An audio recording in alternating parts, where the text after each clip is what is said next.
Hey guys, probably the most important part of this whole guitar build, arguably, is getting the frets level.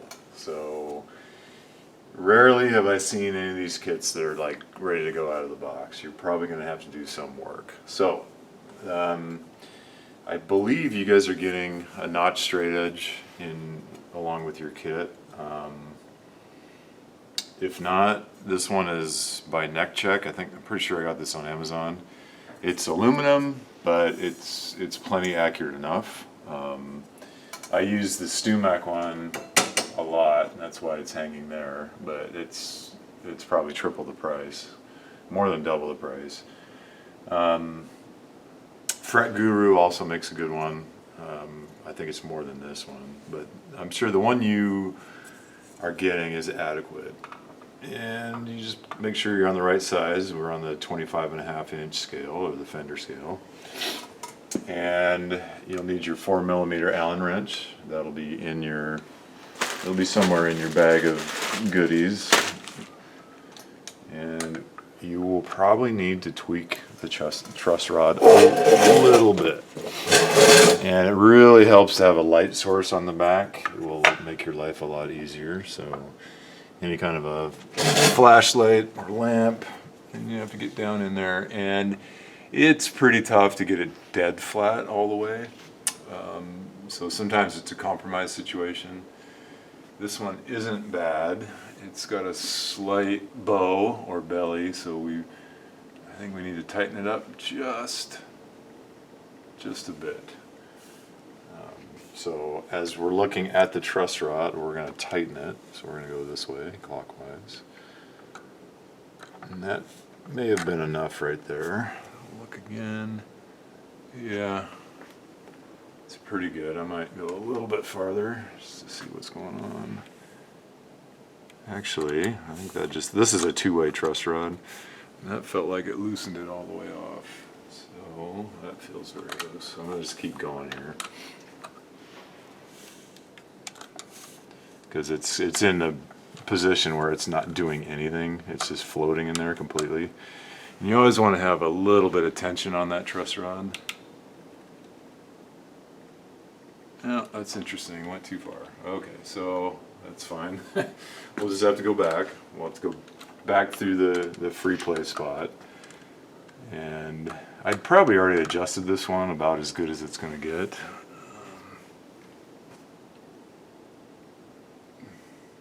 I've got a little bit of fall away here, which is fine. That's actually not a bad thing at all. Often, a lot of people will intentionally put some fall away. They'll shave down these frets just a little bit more anyway.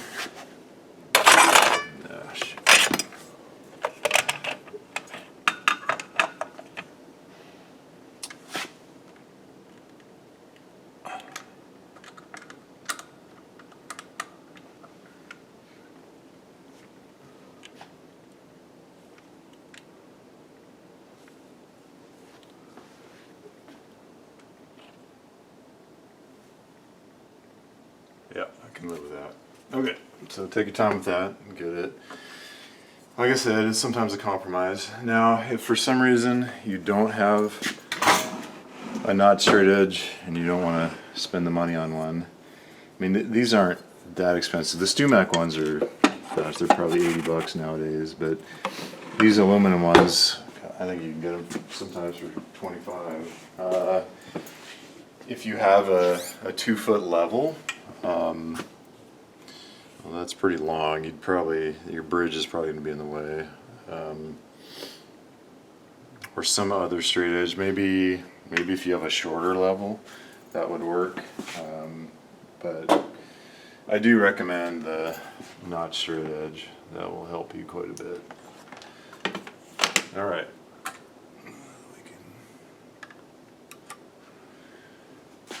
Now, we need to do an iterative process called fret rocking. So we need a marker of some kind, and you'll need your fret rocker. And what we're checking for here is high spots. So we're going to straddle 3 frets, and most fret rockers have some sort of shape like this because as you get farther up the fretboard, the frets get closer together. So you'll have to go to the different spots to check. But we start off with the long side, and I don't know if you can hear that or not. Got a little bit of high spot there. So I always check outside, middle, and the other side. So I am not getting any rocking at all there. I'm not getting any rocking at all in the middle. The rocking doesn't start until right about there, so it's just a bit. And so this is called spot leveling. Because to level, if you want to level the entire board at once, that's often more efficient. If you've got a really problem, like a lot of frets that are out, that's usually the most efficient. But you'd want to take the nut off, and sometimes the nut will come off cleanly, but sometimes you'll destroy it in the process. So this is just called spot leveling. So I've got a high spot there. So we need to address that before we can move on. So the first thing to check is to make sure the fret is seated all the way down.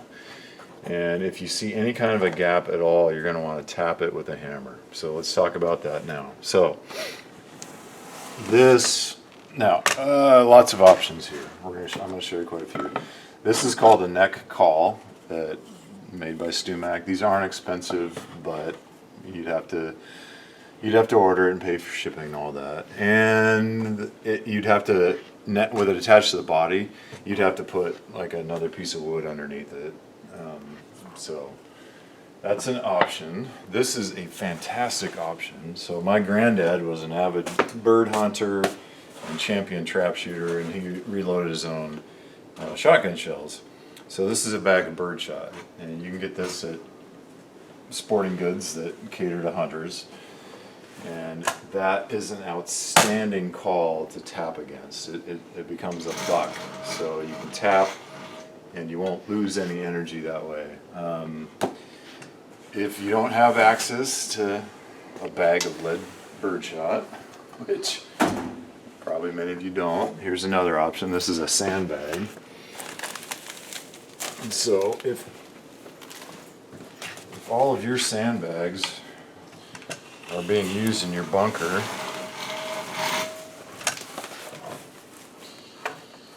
of course you don't need a sandbag this large, but the easiest way, I'm going to switch back to the birdshot, and then I would, with this plastic, it's kind of rough, so you wouldn't want to scratch up the back of your neck, so I would throw a towel over that.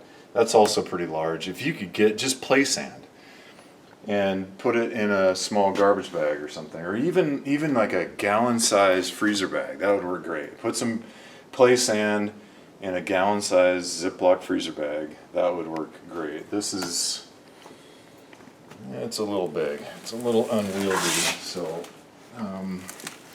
I wouldn't advocate that. If you don't know I'm talking about play sand, you can get it at your local home center, something like that. $5, and that's more than enough. I mean, that's way more than you need. A bag this size is great. So I do not see a gap there, so I'm not going to try to tap that one. I will have to demonstrate. I do see some others where I see a slight gap, where, you know, if that's a problem area, then I'll show you how the proper tapping technique. And I've got an old mouse pad. I tend to save everything. I think I was born in the wrong era, but mouse pads are a great thing to have sometimes. So we need to address that high spot before we move on. So the most efficient way to take care of that is unfortunately expensive. This is a diamond file that Sandbags sells, and I always just use the 300 grit or the medium size, and I just work on that spot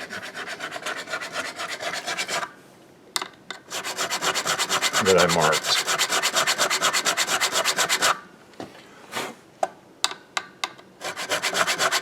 Now these little guys are fast. They last quite a while. These have worked on many frets. And then you check. Oh yeah, boy, nailed it. That's all there was to it. That was quick. So these guys are expensive, and if you think you might only do one or two, and you don't want to invest in that, then on Amazon you can find tools like this. This was not particularly cheap, but you can find tools that are similar to this. This is not a diamond file, it just has teeth. And you can find these for probably 20 bucks.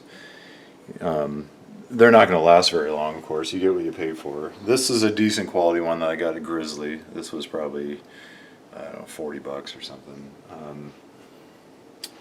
But this is a file that, and like any file, so we'll try to find another high spot here.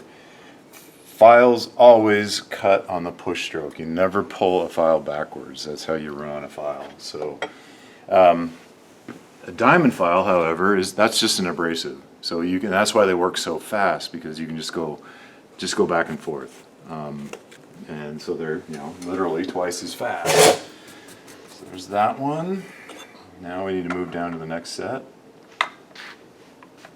Tiny. We got just a little bit of rocking right in this, just in the center. So I don't even know if I need to mark that, but I guess the mark just lets you know if you've removed any material or not. So now we'll use this guy, and remember, this is just on the push stroke, so you have to push and lift up. So if you get a toothed file, make sure you do not drag it backwards, at least under any kind of pressure.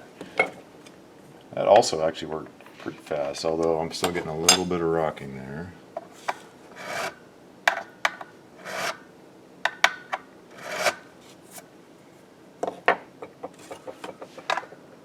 Gone. Okay, and we'll move to the next three. And I can still use the long side.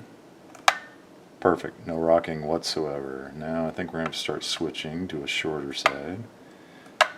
Nada. That's good. Next three.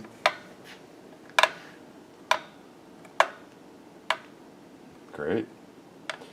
This one's pretty good. Okay, there's a little bit there. Nothing. Nothing. So it's just out here.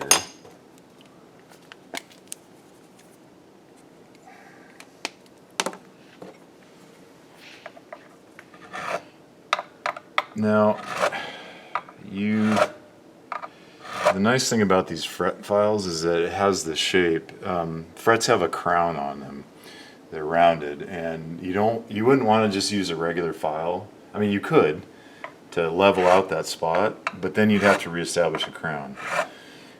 And that's tricky with standard tools. A little bit more.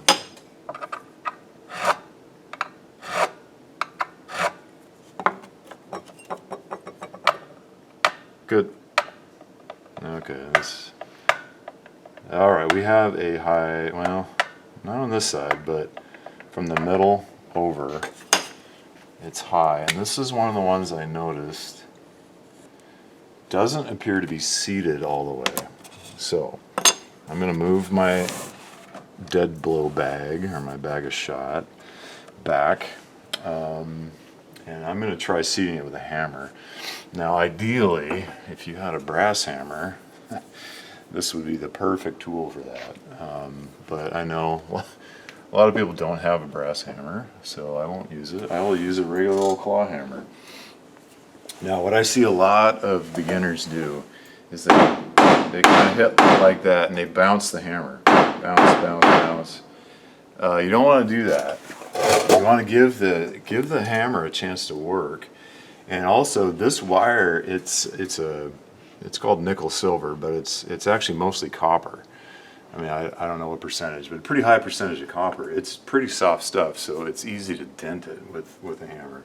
So you got to be gentle and just don't bounce it off the fret. Just choke way up on the handle. In fact, you could even get your hand clear up on there and just let it transfer all of that energy to the fret, efficiently. And then we'll check it again. Oh, wow, what do you know? Good eye. So, yeah, I probably should, maybe shouldn't have marked that, because now it's seated.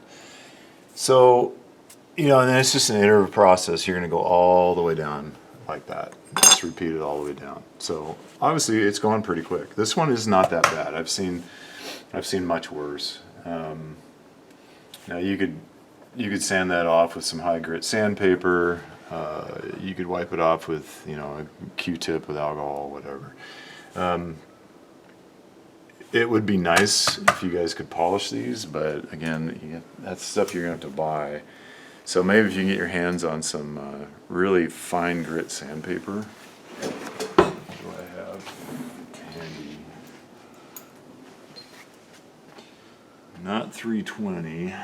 Oh, there we go. 800, 1,000, 1,500. That's what we're talking about. Super fine. For fretwork, 320 is relatively coarse, and you'd want to go much higher, kind of into your metalworking sandpapers. Kind of surprised I don't have a piece up here. That's all 320. No, let's grab a piece of this stuff. There we go. 800. Because we may need this for another demo. So I would go to as fine a grit as you can, and then you could polish the frets with toothpaste. Actually, this toothpaste has a little bit of a grit in it usually.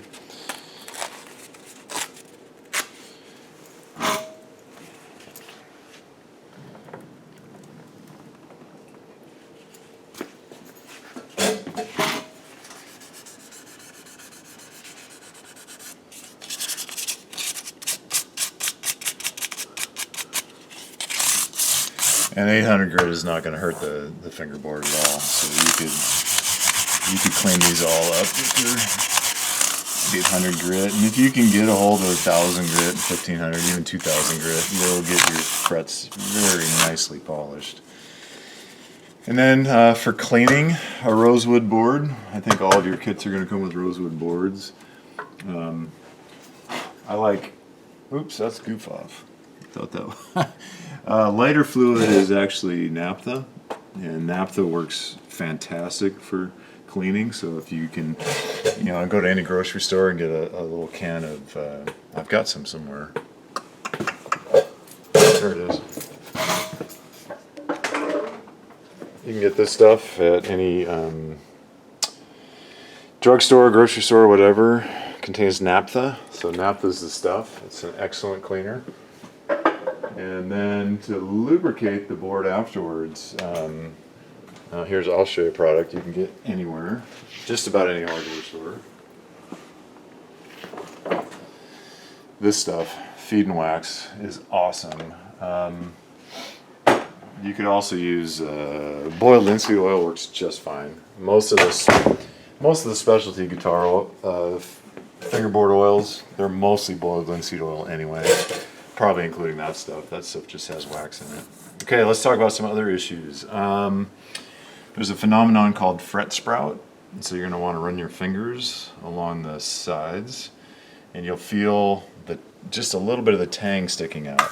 So they call it fret sprout, but of course the frets aren't actually sprouting. What it is, the wood is shrinking. So these are made in Southeast Asia. We're in Washington State right now, and so it's fairly humid. So we don't have a ton of fret sprout, but it doesn't take much. You'll feel these little sharp barbs, and you do not want to feel anything like that while you're playing. So that needs to be addressed. You could use, if it's just mild, you could use your sandpaper. Just run that up. In fact, it's not a bad idea to round over the edge of the fingerboard slightly anyway, and sometimes I start with 400 grit because it is nice to have that somewhat rounded. So sometimes sandpaper, if it's very mild, sandpaper will take care of it. If it's more extreme, the quickest way would be a file like this. Of course, this is another StewMac product, and just run that along the sides of the board and take care of any of those frets are sticking out. And remember, this is a push tool because it's a file. These aren't cheap, so if you don't want to invest in one of those to start with, notice I say to start with, if you implement this, you're going to find that you will slowly accumulate all these specialty tools because they really are very efficient. You can use this is a mill smooth file. You can use one of these. It's going to be a little bit difficult because I just stuck this old golf ball on the end for a handle, so that golf ball could get in my way a little bit, but you can just run that mill file right along the edges, and that'll take care of that fret sprout, no problem. Okay. Another thing that usually needs work with these economy kits is the fret ends. So the most efficient way to take care of the fret ends is with a little fret file. And I believe these are around 20 bucks from StewMac. I think they're a little under. This little thing that works fantastically. But of course with tax and shipping, you know, it's gonna add up. So I have an alternative to this. But the key to this, one of the keys to this, is that this edge and this edge is ground smooth. This one actually has a little bit of a curve to it, and this one's flat, but that's called a safe edge because with the teeth, if you tried to use a regular file, like this mill file, it has teeth on the edge, and that would dig right into your fingerboard, and you do not want that. So the great thing about these specialty luthier tools is they're set up for you to do good work efficiently. So there's a little bit of a technique that you will get onto. One way would be to do all of them on just one side, or you could do like 2 strokes this way. And so notice I'm at an angle this way and this way, and as I push forward, I'm also rolling it to the top. So you could do 2 strokes on that side and then do 2 strokes on this side, and it doesn't take that long to get into a rhythm, and this becomes pretty quick, and it's actually kind of fun to do. Actually, I enjoy this, and you're going to use your fingers as a guide. You know, do you have it, and you'll be able to see that little bit of you're going to put a little chamfer on it. So these are awesome, but I do have one alternative if you don't want to invest in those right away. Again, go to your local drugstore and get one of these emery boards because it has a safe edge. And you'd want to use the finer side, and this will work. I mean, it'll work for a couple of guitars anyway. It's not quite as cool, but it'll do the trick. And it has a built-in safe edge. It's the fine side of this one is it's still a little coarse for my taste. Like, you would definitely want to go back and hit that with a much finer grit. And then of course this stuff you can polish the frets this way. So use your finger as like a sanding block. But for getting that nice chamfer and that nice round over, I think this would work just fine. Like I said, that's a little bit coarse, but it is working fast. So I don't mind that at all. And then you'd want to come back, and if you're not very ambidextrous, you might find you need to flip the guitar.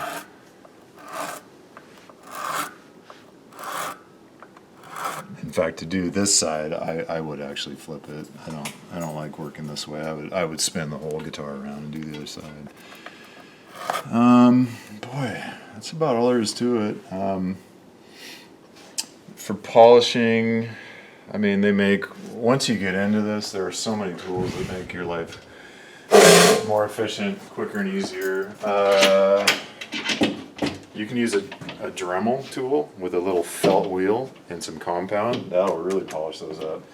But when you get into that, you're going to you'd want to mask off. If you're going to use a Dremel with compound, you'd want to take the time to mask off the entire fingerboard. That's why I made this little tape caddy here with different widths of tape to tape off the board quickly. But for spot leveling, these aren't that expensive. StuMax sells these little shields. These are fairly cheap. So like I said, for your first build, you don't need all this specialty gewgaws and gizmos. But if you're going to implement and you think we're going to do lots of this stuff, just over time, just add arsenal. So these are called fret erasers, and they work wonderful, and they have the grit on them. So you can see 8,000 grit. That'll get it pretty shiny. But you don't want to just jump to 8,000. You'd want to go through the process. So there's 8, 4. So this is just a rubber with grit embedded into it, and you can kind of see the grooves that get worn. So 12. I usually start with 4. I don't know why you'd. I mean, I obviously have used those, but because my diamond files are 300 grit, so I normally start with 400, and then I'll go through the set. But for your first guitar, that is unnecessary. I would try to get some finer grits of sandpaper though.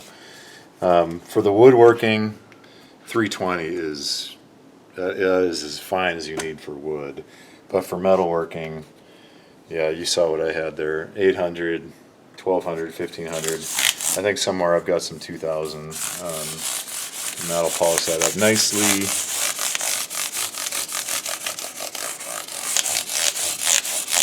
I hope I covered everything. That's about all there is to it. So, oh shoot, I can't. Oh, we'll talk about probably putting strings on next. But this is feeling good. And of course, I need to finish spot leveling down here, and I'll have to work this side as well. But just relax with this. This is not.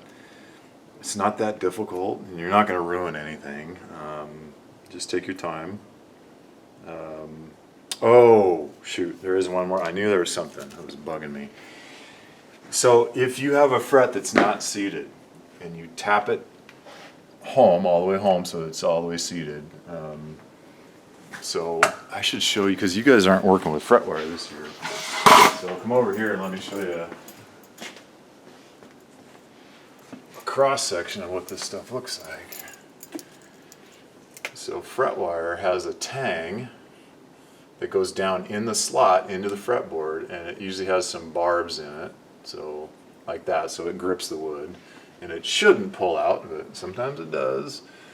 And then it's going to have a top, something like this. It's going to look a little bit like a mushroom with spikes on it, and this is the crown. So what I'm talking about, sometimes it's not seated, there could be a gap, and that's where you're going to want to try to tap that in. But if you tap it and it bounces right back up, that's a problem, and you're going to have to address that. And there's all kinds of special radius calls and different fixtures. I even have a fancy little vice grip tool and all that. But you're not going to want to invest in all that stuff to start with. So I would try just a simple clamp like this. It has some nice padded jaws that aren't going to ruin your neck or your frets. And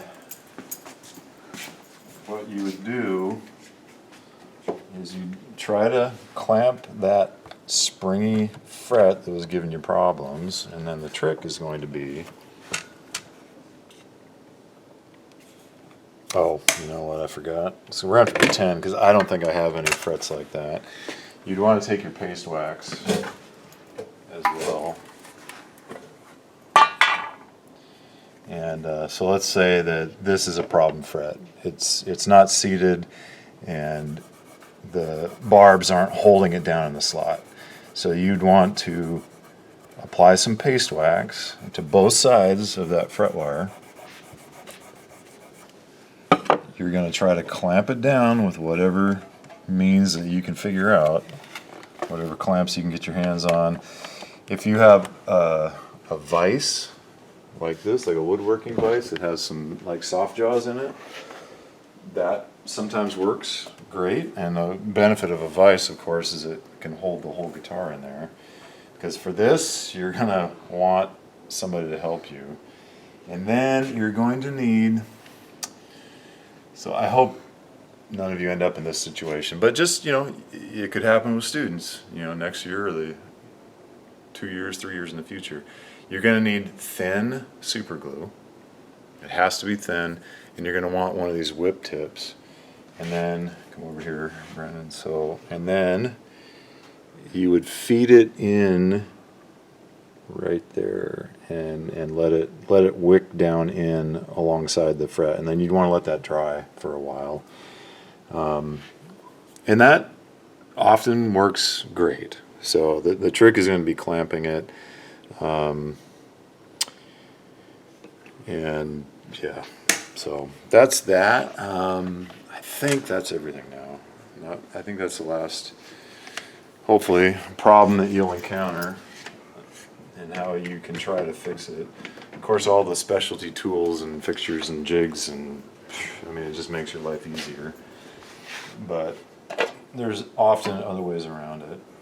Okay, so I'm sure this has gone way long. What are we at? 30 minutes? Yeah, okay. Hope that works for you guys. Peace.